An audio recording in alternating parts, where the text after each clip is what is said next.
오늘 이 시간 우리가 받을 하나님 말씀 함께 보시겠습니다. 시편 145편 18절에서 21절까지 말씀입니다. 시편 145편입니다. 18절에서 21절까지 말씀 우리 다 같이 한 목소리로 함께 합독합니다. 시작. 여호와께서는 자기에게 간구하는 모든 자 곧 진실하게 간구한 가까이 하시는도다. 저는 자기를 경외하는 자의 소원을 이루시며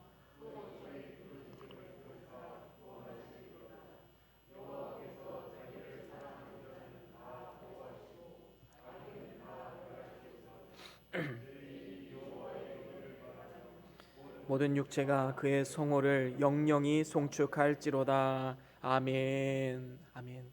우리 다 같이 말씀 들고 함께 선포합니다. 시작. 주의 말씀은 내 발의 등이요 내 길의 빛이 되십니다.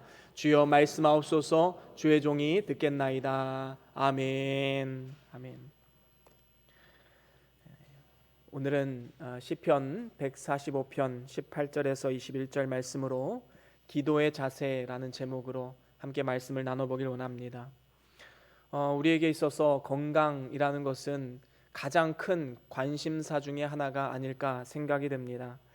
그래서 의사 선생님들은 건강을 위해서 운동의 필요성을 아주 많이 강조를 하고 있지요. 그래서 운동을 해야 된다라는 사실은 누구나 다 잘 알고 있습니다. 누구나 다 납득을 하고 잘 알고 있는 사실이지요. 하지만 운동을 실천으로 옮기는 것은 쉬운 일은 아닙니다. 우리의 게으름으로 인해서 다음부터 하지 해서 하루하루 미루다 보면 어느새 1년이 가 있는 이러한 모습을 보게 됩니다. 때로는 바쁜 일상에 치여서 실천하지 못하는 경우도 물론 있습니다. 그런데 어쩌면 기도가 이와 같지 않나 생각이 됩니다. 우리 그리스도인이라면 누구나 다 기도의 필요성을 알고 있습니다. 기도하면 자신에게 복이 된다라는 사실도 알고 있습니다. 하지만 우리의 게으름 그리고 우리의 바쁜 일과를 비롯한 여러 가지 환경적인 요건으로 인해서 기도의 시간과 장소를 확보하지 못하고 실천하지 못하는 경우가 너무나도 많이 있음을 보게 됩니다. 뿐만 아닙니다. 기도에 대한 오해 때문에 기도를 하지 못하는 경우도 있지요. 그 중에 하나가 무엇입니까? 기도해도 안 되더라라는 것입니다. 기도해봤는데 금식도 해봤는데 하나님께서 들어주지 않는다라는 것입니다. 그런데 한번 생각해 보십시오. 과연 내 뜻대로 돼야지만 그것이 하나님의 응답일까요? 그렇지 않은 것입니다. 아이를 키우다 보면 아이가 때로는 뭐 좀 사주세요 라고 부탁을 할 때가 있습니다. 그러면 부모는 이제 고민을 하는 것이지요. 그때부터 고민이 시작됩니다. 이 아이에게 이것이 정말로 필요한 것인가? 그리고 이 아이에게 이것을 사주었을 때 이 아이가 잘 이것을 활용할 수 있을까? 이것에 대한 고민을 하게 되는 것이지요. 그리고 결정을 하게 됩니다. 만약에 아이에게 필요하다 생각이 들면 yes, 그래 사주겠다라고 말합니다. 그런데 아무리 생각해도 이건 너무 이른 것 같아요. 그래서 조금 나이가 들면 중학교, 고등학교 올라가면 아빠가 사줄게 라고 해서 wait, 기다리라 라는 것도 있습니다. 그런데 어떤 거는 들어주지 못하는 부탁도 있어요. 만약에 초등학교 아이가 차를 사주세요 그러면 그거 어떻게 들어주겠습니까? 그건 안 되는 거지요. 애시당초 될 수가 없는 것입니다.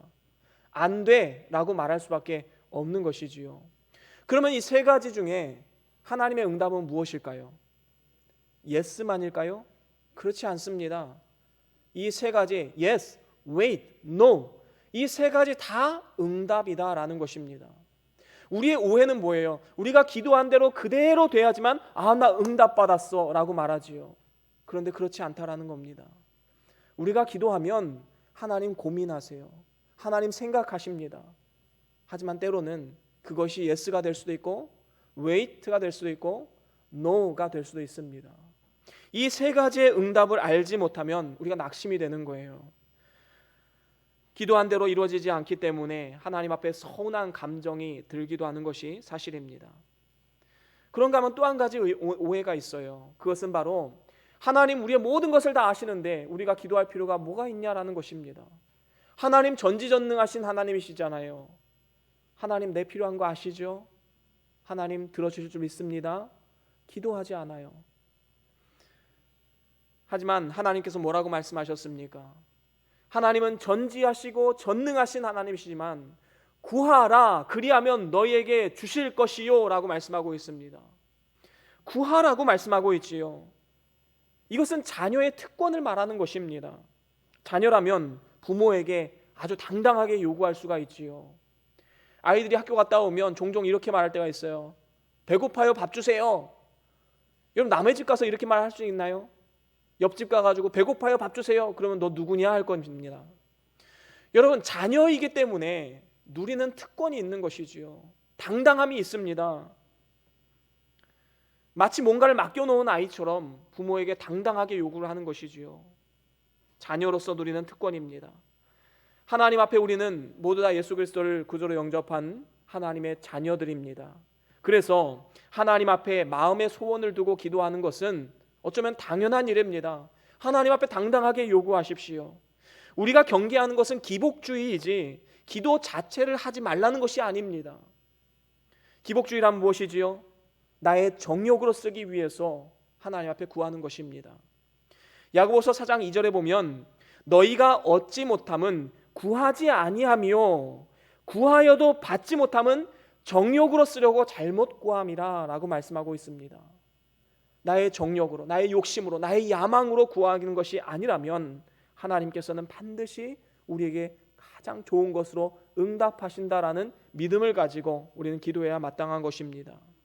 만약에 어떤 사람이 정욕으로 쓰기 위해서 잘못 구하는 것인데 마치 단식 투쟁하듯이 금식하면서 막 때를 쓰면서 하나님 앞에 기도했다고 한번 생각해 보십시오.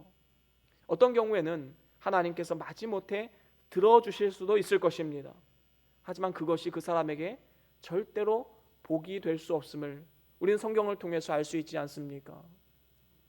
마치 유산의 절반을 달라고 요청했던 이 탕자가 아버지에게 요청했을 때에 아버지는 쓰린 마음으로 그 요청을 들어줍니다.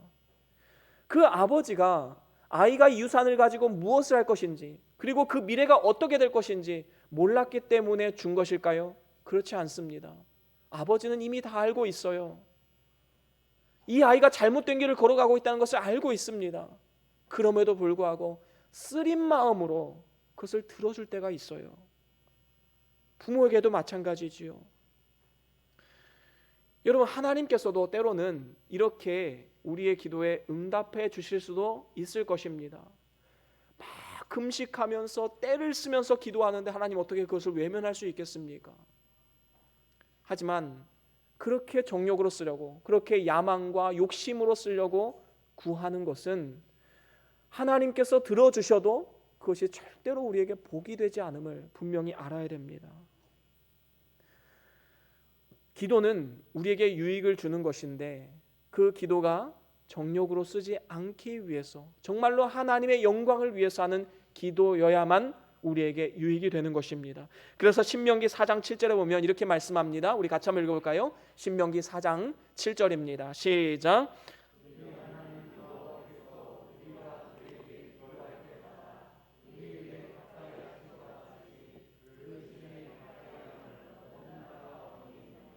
아멘. 그렇습니다. 지금 여기서 말씀하신 핵심이 무엇입니까? 기도할 때마다 하나님을 가까이 하는 것이다. 여러분 기도는요 하나님과 더욱더 가까이 가는 일입니다. 하나님과의 교통함을 통해서 지혜와 능력을 얻고 삶을 해결할 수 있는 지혜, 능력, 그래서 승리자의 삶을 살아갈 수 있도록 돕는 역할을 하게 되는 것입니다. 이러한 유익이 있기 때문에 우리는 기도의 자세를 바르게 해서 하나님 앞에 간구해야 마땅한 것입니다. 그렇게 할 때에 날마다 하나님과의 그 깊은 교감을 누리고 하나님께서 살아 역사하셔서 일하심을 몸소 체험하는 그러한 복된 삶을 살아갈 수 있게 되는 것입니다. 그렇다면 우리가 드려야 할 진정한 기도의 자세는 어때야만 할까요? 오늘 말씀을 통해서 저는 여러분들과 4가지로 함께 말씀을 나눠보길 원합니다. 우리가 기도할 때 진정한 기도의 자세, 첫 번째로는 진실함으로 우리는 기도해야 마땅합니다. 오늘 본문 말씀 18절에 보면 이렇게 말씀하지요. 오늘 본문 18절 한번 더 읽어볼까요? 함께 읽어봅니다. 시작. 여호와께서는 자기에게 간구하는 모든 자. 아멘. 그렇습니다. 여러분, 하나님은 진실하십니다. 그렇기 때문에 진실하게 사는 자의 진실한 기도에 하나님은 들어 응답하시는 분이십니다. 이를 위해서 우리는 먼저 거짓과 외식을 버려야 됩니다. 하나님 앞에 진실한 마음으로 기도해야 하는 것이지요. 예수님 당시에 바리새파 사람들이 있었습니다. 이 사람들은 정말로 경건한 사람들이었어요. 아침에 일어나면 하나님 앞에 기도하고 9시, 12시, 오후 3시, 그리고 밤기도, 이렇게 하루에 5번을 하나님 앞에 기도했습니다. 겉으로 보기에는 너무나도 경건한 사람이지요. 헌신적인 모습입니다. 얼마나 바람직한 신앙인의 모습입니까? 그런데도 놀랍게도 예수님은 열심히 기도하는 바리새인들을 책망하십니다. 그들은 서서 손을 들고 이렇게 기도했는데 이것 때문에 책망하셨을까요? 그렇지 않습니다. 기도할 때 손 모양, 아니면 무릎을 꿇냐 안 꿇냐, 의자에 앉느냐 서냐, 이것은 중요하지 않습니다. 그것 때문에 책망한 것이 아닙니다. 그러면 회당이나 큰 길 모퉁이에서 기도했기 때문에 책망했을까요? 그렇지도 않습니다. 장소는 상관없습니다.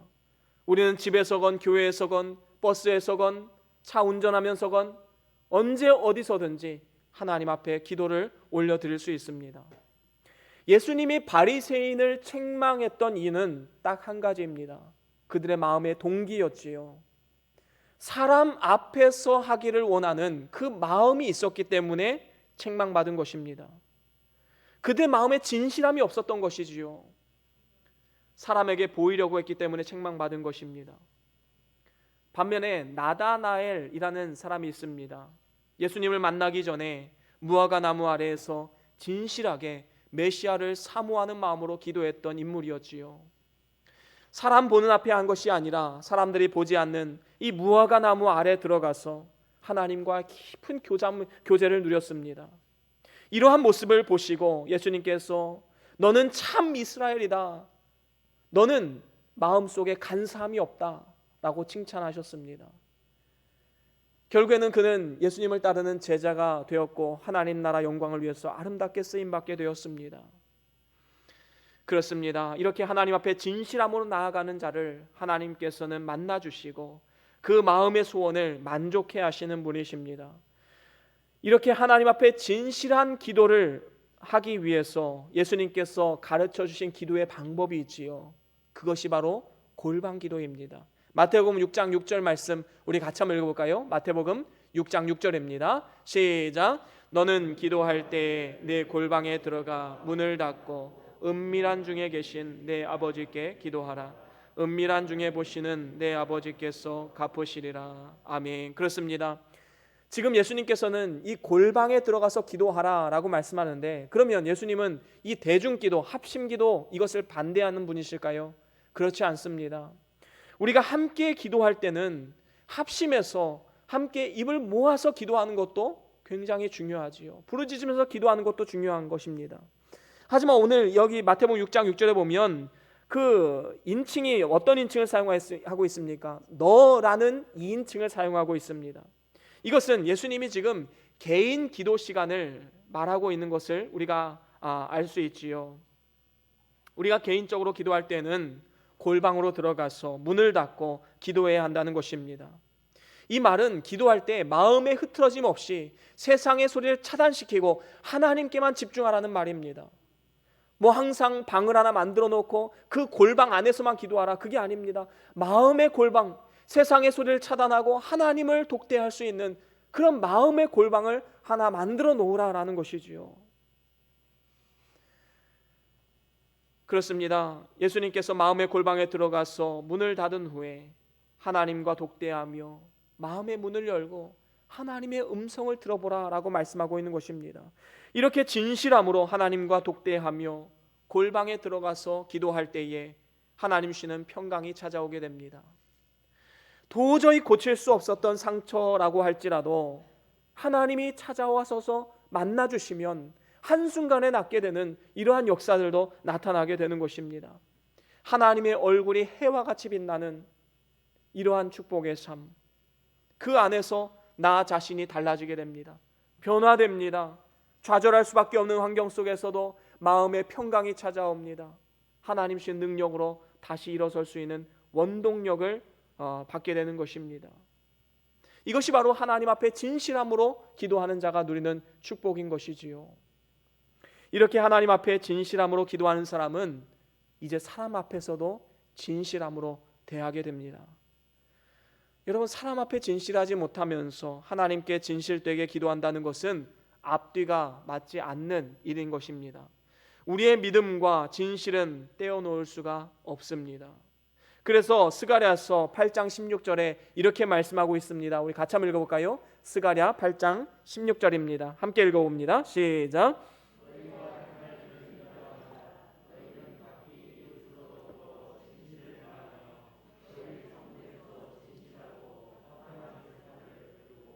아멘. 그렇습니다.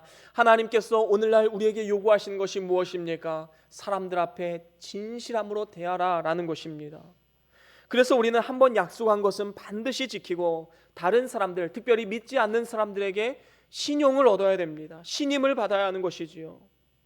그런데 오늘날 안타까운 사실은 무엇입니까? 우리 기독교가 세상으로부터 신용을 잃어가고 있다는 사실입니다. 우리들끼리 모여서 예배하고 기도하고 교제하는 것은 너무나도 잘하는데 세상 가운데 나아가 빛과 소금의 역할을 잘 감당치 못하기 때문에 이런 일이 생기지 않나 생각해 보게 됩니다. 물론 일부 몇몇 사람들에 의해서 이런 일들이 일어나고 있기는 하지만 기독교인들이 진실하지 못하다고 인식되고 있다는 것은 우리에게 심각한 문제의식으로 받아들여야 할 것입니다. 그렇기 때문에 나로부터 시작해야 됩니다. 나로부터 진실함으로 다른 사람을 대함을 통해서 그리스도인의 삶의 모습이 바로 이러한 모습이다라는 것을 증거해야 마땅한 것이지요. 이렇게 우리는 하나님 앞에 그리고 사람 앞에 진실된 모습으로 나아가야 됩니다. 하나님께서는 이러한 진실한 성도들의 기도에 들어 응답하시고 그 마음의 소원과 간구를 하나님께서 들어주시는 것입니다. 그런가 하면 진정한 기도의 자세 두 번째로는 경외함으로 기도하라라는 것입니다. 경외함으로 기도하는 것, 오늘 본문 19절에서 말씀하는 바이지요. 19절 말씀 한 번 더 읽어볼까요? 오늘 본문 19절입니다. 시작. 저는 자기를 경외하는 자의 소원을 이루시며 아멘. 그렇습니다. 하나님께서는 그를 경외하는 자의 소원을 들어주시겠다 약속하고 있습니다. 그래서 우리는 하나님을 경외하는 마음으로 기도해야 마땅한 것입니다. 그러면 경외하며 기도하라 라는 것은 어떤 의미일까요? 먼저는 하나님을 공경해야 함을 말씀하고 있는 것입니다. 하나님을 경외함은 두려움의 공포가 아니라 하나님을 존경함에서 나오는 그러한 공경을 말하는 것입니다.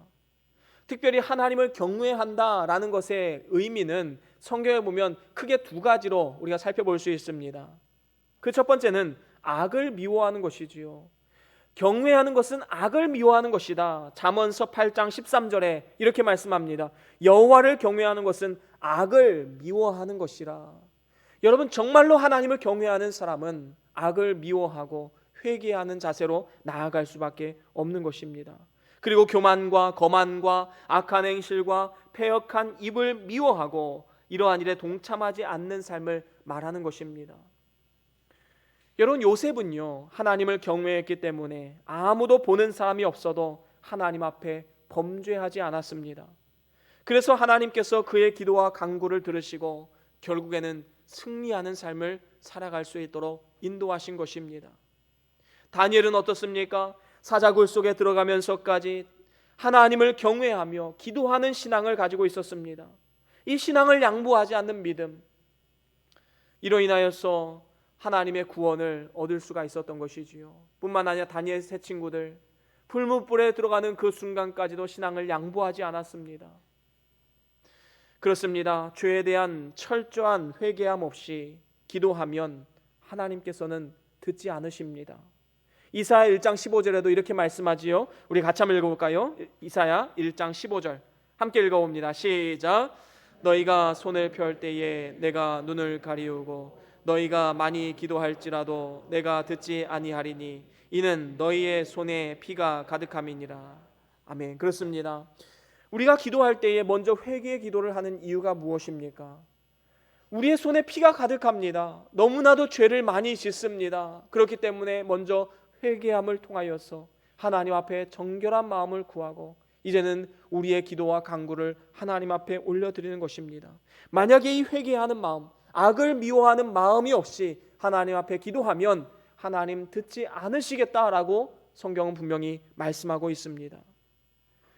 그런가 하면 여호와를 경외하는 것 두 번째는 하나님 말씀에 순종하는 것입니다. 성경은 분명히 말합니다. 순종을 통해서 여호와의 경외함을 알 수 있다라고 말이지요.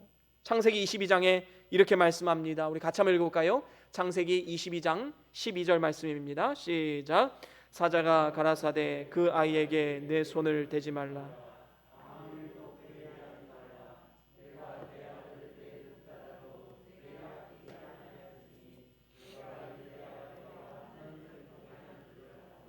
아멘. 그렇습니다. 하나님께서는 아브라함이 100세에 어렵게 얻은 하나뿐인 아들을 바치라고 명령하셨습니다.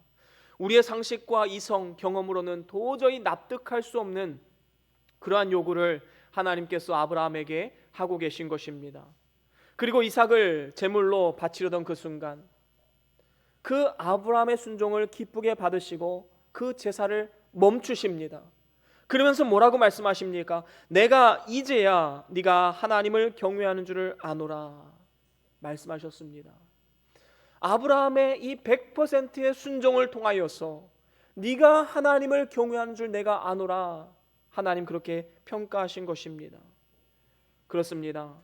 정말로 누군가를 경외한다면 그분의 말씀에 순종하는 자세로 나아갈 수밖에 없는 것입니다. 신명기 6장 24절에도 이렇게 말씀합니다. 우리 같이 한번 읽어볼까요? 신명기 6장 24절입니다. 시작. 여호와께서 우리에게 이 모든 규례를 지키라 명하셨으니 이는 우리로 우리 하나님 여호와를 경외하여 항상 복을 누리게 하기 위함이며 또 여호와께서 우리로 오늘날과 같이 생활하게 하려 하심이라. 아멘. 그렇습니다. 하나님을 경외한다라는 것은 추상적인 말이기 때문에 눈으로 확인할 수는 없을 것입니다. 하지만 어떤 사람이 정말로 하나님을 경외하는가 경외하지 않는가 하는 것은 보여지는, 다시 말하면 나타나지는 것을 통해서 우리가 유추해 볼 수는 있을 것입니다. 그것은 바로 하나님 말씀에 얼마나 적극적으로 순종하고 있는가 하는 것을 통해서 알 수 있는 것이지요. 그렇습니다. 하나님 말씀에 적극적으로 순종함을 통하여서 우리가 하나님을 얼마만큼 경외하는지를 나타낼 수 있는 것입니다. 여러분, 자녀를 여러 키우다 보면 순종하는 자녀에게 마음이 더 가고 있음을 저는 느끼게 돼요. 뭐 하나라도 더 해주고 싶은 마음이 있습니다. 여러분, 하나님 마음이라고 왜 다르겠습니까? 하나님 말씀에 순종하고 적극적으로 하나님의 뜻을 따르는 그 자녀의 간구를 하나님께서 어떻게 외면하실 수가 있겠습니까? 이렇게 하나님을 경외하는 마음으로 악을 미워하고 회개하며 그의 말씀에 적극적으로 순종하는 자들의 기도를 통해서 하나님은 반드시 일하십니다. 오늘도 그 믿음을 가지고 우리는 하나님을 경외함으로 기도해야 마땅할 줄로 믿습니다. 그런가 하면 세 번째로는 사랑함으로 우리는 기도해야 됩니다. 진정한 기도의 자세, 정말로 사랑함으로 기도해야 합니다. 오늘 본문 20절에 이렇게 말씀하고 있지요. 우리 같이 한번 읽어보겠습니다. 본문 20절입니다. 시작. 여호와께서 자기를 사랑하는 자는 다 보호하시고 악인은 다 멸하시리로다. 아멘. 그렇습니다. 하나님은 그를 사랑하는 자를 보호하시고 응답하십니다. 우리가 하나님을 사랑하는 것은 그가 먼저 우리를 사랑하셨기 때문이지요. 우리가 자격이 되었기 때문에, 우리가 뭐 잘난 일을 했기 때문에, 우리가 착한 일을 했기 때문에 하나님이 먼저 찾아오신 것이 아닙니다. 자격 없는 우리를 위해서 십자가의 대속의 공로는 값없이 우리에게 주신 은혜이다라는 것이지요. 우리가 잘나서도 아닙니다. 자격이 없는 우리들을 너무나도 사랑하셔서 자기 목숨까지 내어주신 것, 바로 이것이 하나님의 은혜요 크신 사랑이다라는 것입니다. 이렇게 하나님의 사랑을 받은 우리의 기도는 분명히 달라져야 될 줄로 믿습니다. 이전에는 하나님 이것도 주시고 저것도 주시고 이것도 해결해 주시고 저것도 해결해 주시고 이렇게 내 마음만 막 토로했다면 이제 우리의 기도는 어떻게 바뀌어야 될까요? 하나님, 내가 하나님을 위해서 뭘 좀 할 수가 있을까요? 하나님의 뜻이 무엇일까요? 내가 이 땅 가운데 왜 살아야만 하나요? 하나님의 뜻을 어떻게 하면 이룰 수 있을까요? 삶의 목적을 위해서 기도합니다. 우리의 기도의 목적과 가치관과 방향이 달라질 수밖에 없는 것입니다. 정말로 하나님을 사랑하는 마음으로 한번 기도해 보십시오. 우리의 기도는 달라질 것입니다. 마태복음 22장 37절 38절에도 이렇게 말씀하지요. 우리 같이 한번 읽어보겠습니다. 시작. 예수께서 가라사대 내 마음을 다하고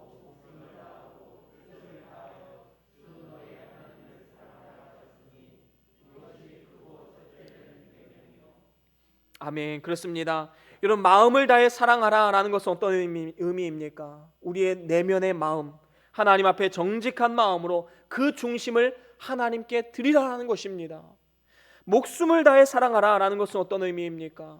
너의 호흡, 너의 생명을 다해서 하나님을 사랑하라라는 것입니다. 뜻을 다해 하나님을 사랑하라라는 것은 어떤 의미일까요? 우리의 생각과 우리의 이성, 우리의 경험을 다 사용해서 하나님을 적극적으로 사랑하라라는 것입니다. 다시 말하면 우리의 지, 정, 의 이 모든 것을 다해서 전인격적으로 하나님을 사랑해야 된다라는 것을 우리에게 말씀하고 있는 것입니다. 하나님께서는 우리를 사랑하시는데 대충 사랑한 것이 아닙니다. 온 마음을 다해서 사랑하십니다. 온 목숨을 다해서 사랑하셨습니다. 온 뜻을 다해 사랑하셨습니다. 그 같은 사랑으로 우리도 하나님을 사랑해야 될 것을 지금 요구하고 계신 것입니다. 이렇게 하나님을 뜨겁게 사랑하는 자의 기도를 하나님께서 어떻게 외면하실 수가 있겠습니까? 문제는 우리가 외식적으로 하나님 앞에 사랑을 고백하고 있는데 바로 거기에 문제가 있는 것 아니겠습니까? 우리는 외식으로 하는 것이 아니라 우리의 마음과 정성과 뜻, 목숨을 다해서 하나님을 사랑을 고백해야 마땅한 것입니다. 하나님께서 이러한 성도들의 기도에 귀를 기울이시고 응답하시는 분이심을 우리는 기억해야 될 것입니다. 뿐만 아니라 이렇게 하나님을 사랑하는 자들은 또한 이웃을 향해서 사랑의 자세로 나아가게 됩니다. 요한일서 4장 20절 말씀 우리 같이 한번 읽어볼까요? 요한일서 4장 20절입니다. 함께 읽어봅니다. 시작. 누구든지 하나님을 사랑하노라 하고 그 형제를 미워하면 이는 거짓말하는 자니 보는 바 그 형제를 사랑치 아니하는 자가 보지 못하는 바 하나님을 사랑할 수 없느니라. 아멘. 그렇습니다. 우리가 하나님을 사랑한다면 그 사랑이 진짜 사랑이라는 것을 어떻게 증명할 수 있을까요? 그것은 바로 이웃을 사랑함을 통해서 증명되어질 수가 있는 것입니다. 다시 말하면 우리의 이웃들에게 그리스도의 향기로 나타나는 그러한 삶을 살아가야 하나님을 진정으로 사랑하는 자다라고 칭함받을 수가 있는 것입니다. 우리가 많이 경험해보지 않았습니까? 사람과의 관계가 틀어지면 기도의 문이 막혀버립니다. 하나님과도 막히게 되는 것입니다. 이것이 영적인 원리예요. 누군가를 너무 미워하는 마음을 가지고 있으면 하나님 앞에 기도하는 것도 너무나도 힘들게 됩니다. 그런데 그 사람과의 관계가 회복되어졌을 때 하나님과의 막힘없는 관계가 이제 뚫리게 되는 것이지요. 대로가 열리게 되는 것입니다. 만약에 우리가 하나님 사람들을 미워하는 마음을 가지고 있으면 하나님 앞에 기도할 때 뭔가 탕탕 쳐내는 느낌이 듭니다. 그렇기 때문에 우리가 기도할 때 먼저 사람과의 관계가 틀어지지 않도록 우리는 간구해야 마땅한 것입니다. 우리는 기도를 통해서 이웃사랑을 실천해야 되지요. 그것은 이웃을 사랑하는 마음으로 그들을 위해서 진심으로 기도해 주는 것입니다. 성경은 뭐라고 말합니까? 로마서 12장 14절에 이렇게 말씀합니다. 우리 같이 한번 읽어볼까요? 로마서 12장 14절 15절 함께 읽어봅니다. 시작. 너희를 핍박하는 자를 축복하라. 축복하고 저주하지 말라.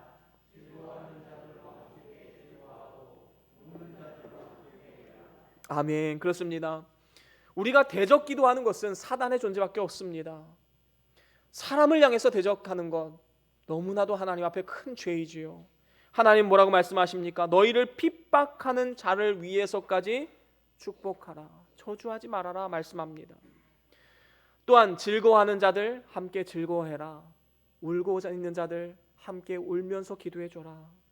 하나님 우리에게 이렇게 말씀하고 있습니다. 그렇습니다. 우리의 진정한 기도의 자세는 하나님을 사랑하고 이웃을 사랑하는 마음으로 해야 되는 것입니다. 그렇게 할 때 영적인 질서가 바로 잡히는 거예요. 이 질서가 무너져 버리면 하나님 앞에 기도의 응답도 받을 수가 없습니다. 하나님의 기쁨이 되는 기도를 올려드리기를 원한다면 오늘도 우리 주변을 한번 돌아보시고 혹시 관계가 깨어진 부분이 있지는 않는가? 그래서 하나님 앞에 막힘없이 나아가지 못하는 이러한 어리석음을 범하고 있지는 않는가? 우리는 우리의 삶을 돌아보면서 하나님 앞에 적극적으로 나아가야 될 줄로 믿습니다. 이웃을 사랑하십시오. 하나님을 사랑하십시오. 이것이 바로 하나님의 기도, 하나님께서 기뻐 받으시는 기도를 하는 비결인 것입니다. 그런가 하면 마지막으로 네 번째로 송축함으로 기도하라라는 것입니다. 오늘 본문 21절에 보면 이렇게 말씀하고 있지요. 우리 다 같이 한번 읽어볼까요? 오늘 본문 21절입니다. 함께 읽습니다. 시작. 내 입이 여호와의 영예를 말하며. 아멘. 그렇습니다. 여러분 오늘 본문 이 시편 145편은 다윗이 지은 시편입니다. 다윗이 지은 시편 중에 가장 많이 등장한 단어가 무엇일까요? 찬양, 찬미, 감사, 이러한 것입니다. 여러분 우리가 기도를 할 때 가장 기본이 되는 것, 그것은 바로 감사이지요. 그래서 우리가 기도할 때 하나님의 이름을 먼저 부르고 그 다음에 감사를 고백하지 않습니까? 감사는 이만큼 중요한 것입니다. 하나님의 은혜를 깨닫고 감사하고 찬양하는 자가 더 크고 놀라운 하나님의 은혜를 경험하게 되는 것입니다. 그래서 감사가 빠진 기도는 하나님께서 또한 기쁘게 받지 않으시는 것이지요. 그래서 히브리서 13장 15절에 이렇게 말씀합니다. 우리 같이 한번 읽어볼까요? 히브리서 13장 15절입니다. 시작.